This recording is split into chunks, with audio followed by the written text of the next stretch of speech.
7. The crew finally finishes loading, but they're too late. The Herald will not depart on schedule tonight. Lee Cornelius places the safety chain across the bow doors. First Officer Sable tells Captain Lurie that loading is complete.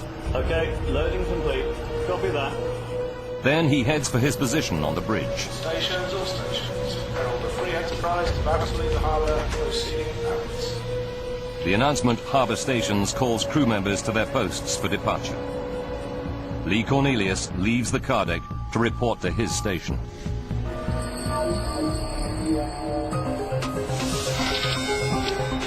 "6:05 p.m. Captain Lurie starts up the ship's 3 9,000 horsepower engines.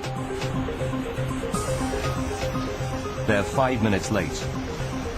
But weather reports say the channel is calm with only a light wind. He might be able to make up the time on the crossing. Michael and Maureen Bennett go to the restaurant on sea deck to grab a bite to eat.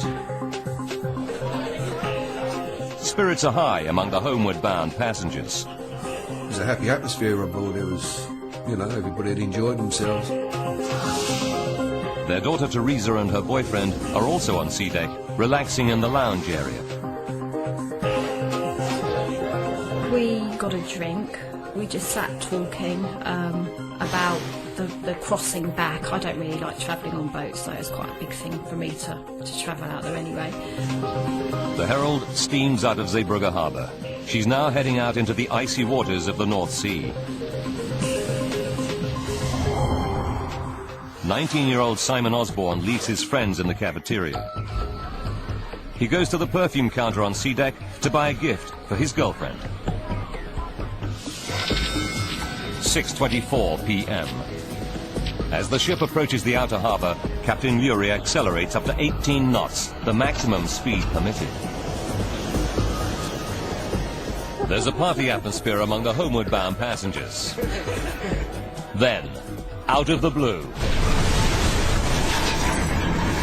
the ship lurches violently, throwing Simon Osborne off balance.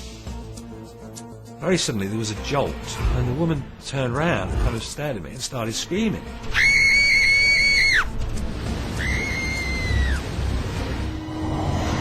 In the cafeteria, people think nothing of it. Government worker Michael Reynolds recalls the scene. You heard the odd person say, "Cheers," with a typical British sense of humour. The ship stabilizes, and everything returns to normal. The passengers go back to having fun. But down below, on the ship's car deck, something is terribly wrong. Just over a kilometre outside Zeebrugge Harbour, something is desperately wrong on the Townsend Torreson ship, the Herald of Free Enterprise. The Herald starts to veer off course. Captain Lurie wrestles with the controls, but she's not responding. Then on E-deck, the lower car deck, a crew member alerts one of the assistant pursers. There's a big problem. Water. Vast amounts of it pour down the stairs from the upper car deck. The purser races up the stairs to sea deck, where there's a radio. He desperately tries to call the bridge, but there's no response.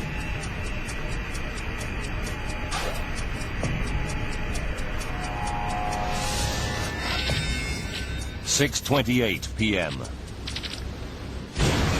Now, a massive jolt. This time the ship tilts a full 30 degrees to the left.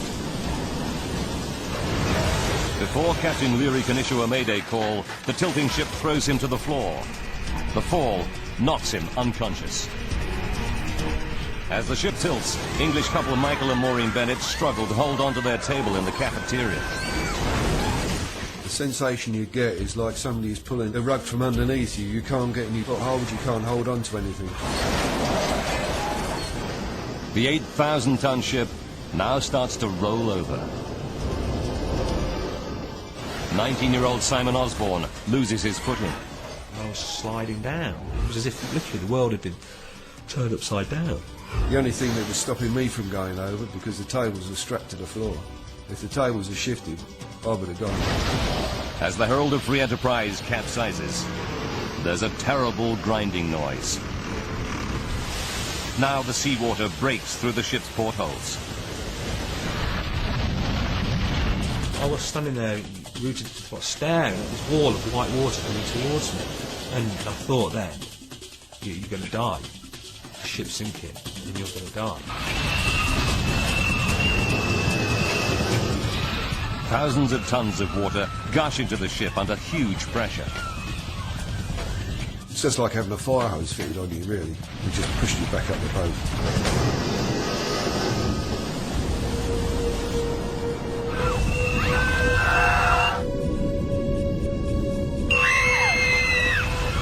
Michael Bennett's wife Maureen can't swim. He's desperately trying to keep her head above water. But the rushing torrent makes it harder and harder for Michael to keep his grip. I really, really panicked. I just panicked. I knew I was going to die. I had Maureen, my hand on her bra and her clothes, holding on tight to her. And that's the only way I could keep hold of her until that water had settled down. Otherwise, she would have been gone. The ferry's entire left side sinks into the North Sea, leaving only its right flank visible above the water. In a stroke of luck, the ship comes to rest on a sandbank. The sandbank stops it from sinking further, at least for now.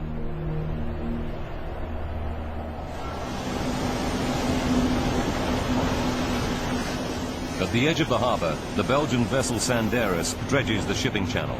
She's about 1 kilometre from the Herald. Her crew sees the bright lights of the Herald flicker and then go out.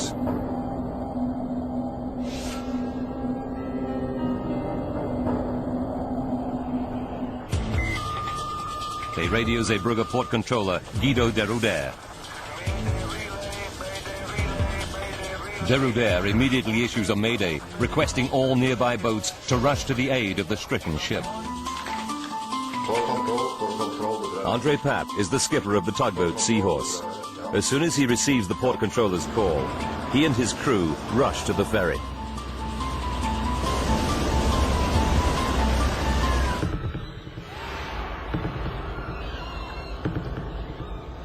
Inside the flooded Herald, more than 500 passengers and crew fight for survival. A dazed Michael Bennett struggles to keep his wife Maureen afloat in the freezing water.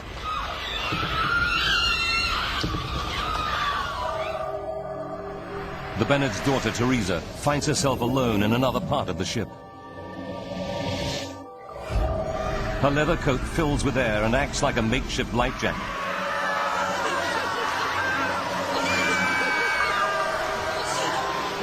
But now, people struggling in the water below her try to grab her to stay afloat. You could feel people holding onto your coat, holding onto your trousers, literally trying to climb over you. If the tables had shifted, I would have gone. As the Herald of Free Enterprise capsizes, there's a terrible grinding noise. Now the seawater breaks through the ship's portholes. I was standing there, rooted to the spot, staring at this wall of white water coming towards me. And I thought then, you're going to die. The ship's sinking, and you're going to die. Thousands of tons of water gush into the ship under huge pressure. It's just like having a fire hose fitted on you, really. It just pushed you back up the boat.